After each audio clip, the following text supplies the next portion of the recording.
Hey everyone, welcome to the PlantStock channel. It's our second video for tonight. We felt we also wanted to talk about the upcoming Q1 report with Beyond Meat now on Wednesday. So that's what's going to be our focus today. And always, guys, remember this is not financial advice. We're just talking about stocks that we are very interested in. And as always, feel free to smash that like button and help with the YouTube algorithm, and subscribe to the channel and join our free Discord channel down in the description. All right. So for the Q1 earnings call, here are basically my top 9 expectations. So 112 million in revenue. That's what the street is expecting. I'm pretty much right in line with that. I think it should be right around 110 to 112. It could surprise a little bit to the downside, just because of what's happening in China. Kind of scares me with the lockdowns there. Yeah. So we will see. Remember, Beyond Meat does have a factory in China, right outside of Shanghai. And a They research also have an development R&D center. center. Exactly. Yeah, they have an R&D center in Shanghai and a manufacturing plant just outside of Shanghai. So, this is happening. This is affecting everyone, especially in Q2. But like, for example, Tesla is going to be affected in Q2 as well. So if Tesla is affected, then so will Beyond Meat. That's for sure, as well as Oatly. Yeah. And everyone else too. So we'll see what happens. So this is Q1. The lockdowns have not, affected Q1 as much as they have affected Q2 because it started close to the end of Q1. So we'll see what happens with that. But 112 million is what the analyst community is expecting.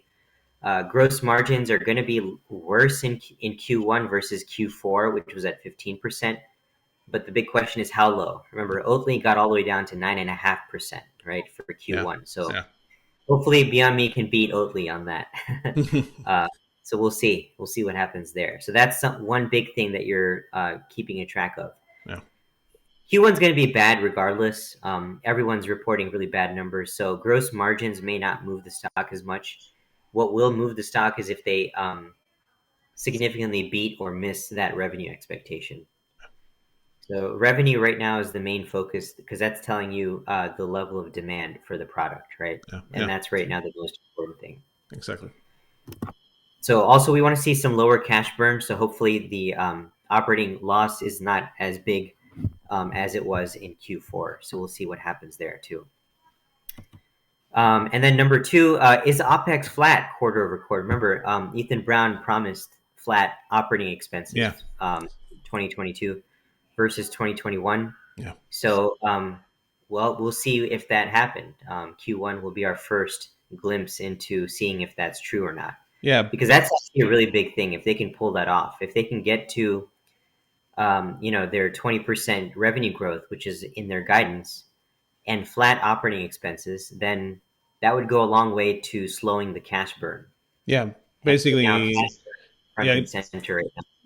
Yeah, in Q4, basically, he stated that why they had been doing this is preparing the collaborations with McDonald's and other partnerships out there. And now, since they have them, it's basically they shouldn't need to invest as more or put that kind of amount of money. So, so hopefully, being the year of execution. So let's hope here. Yeah, exactly. So I'm hoping that the operating loss in Q1 is better than the operating loss in Q4. So we'll see that if that comes true or not. And then of course, are they still on target? Remember, they issued guidance of $560 to $620 million of revenue for this year. That's roughly a 20% growth over last year. So that would be great if they reiterated that with more confidence on this call. Exactly. And then update on cash liquidity, right? So as of Q4, they had about $733 million in cash, and they spent, in terms of operating expenses, about $292 million. So they've got about, that's actually not bad compared to, like, for example, Oatly. Oatly's situation is actually worse than Beyond Meat's. So, maybe that's one of the reasons why Oatly shares have been under pressure more than Beyond Meat. Yeah.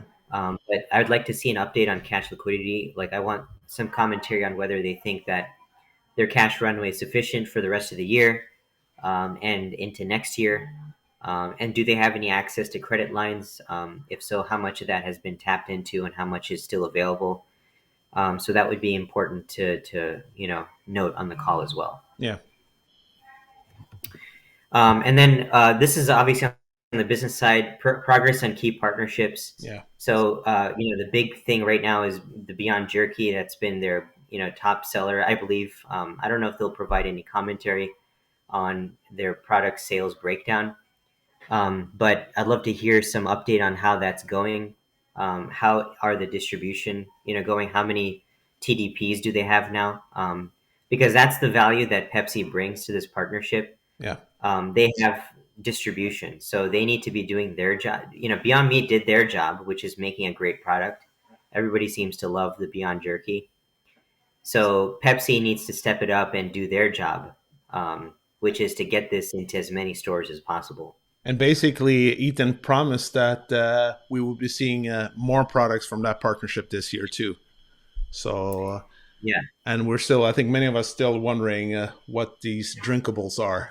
Could that be some kind of like dairy alternatives? Right. Exactly. Yep.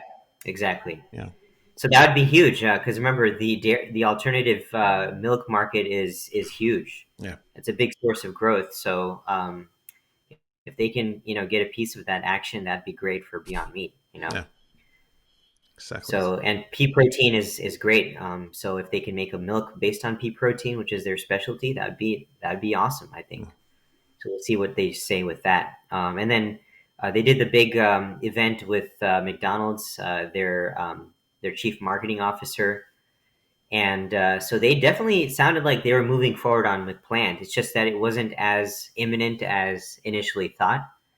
But that commentary was very, very positive. If you watch that whole interview, it sounds like McDonald's is most likely moving forward with McPlant, but they're going to take their sweet old time doing it. Exactly. So when the people are ready.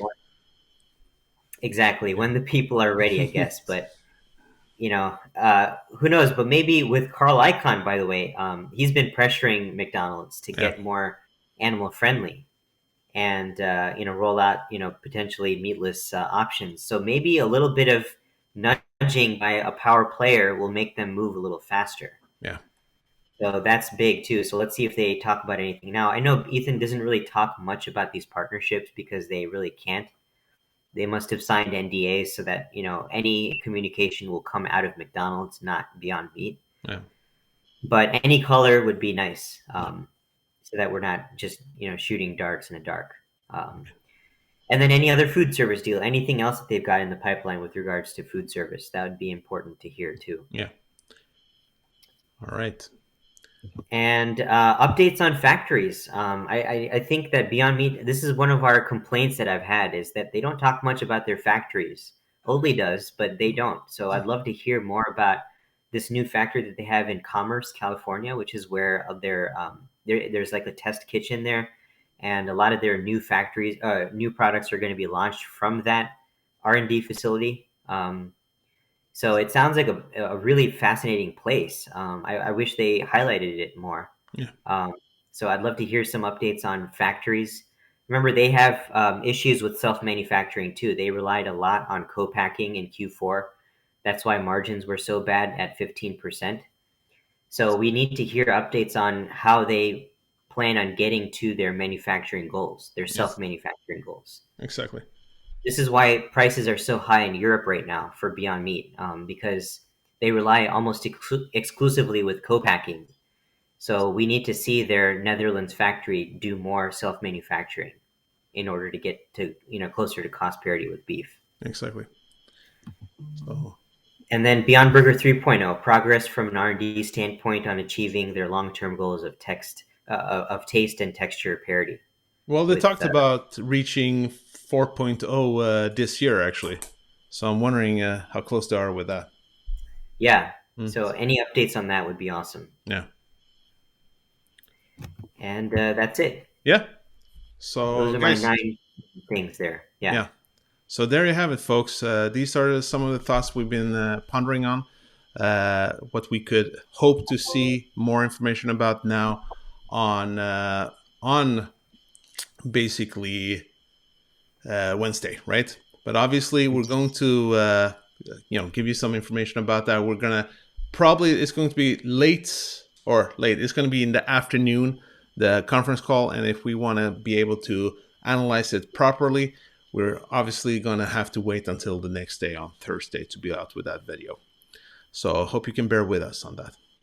All right, guys, that was it for today. I hope that you got some values from today's video. If you did, smash that like button, subscribe to the channel if you want to get more information like this, and feel free to join our free Discord channel down in the description. And remember, this is not financial advice. These are just our own thoughts and opinions. As always, do your own due diligence. I hope to see you soon. All right. Thank you, Mayur, for today. Sounds good. Yep. See you soon.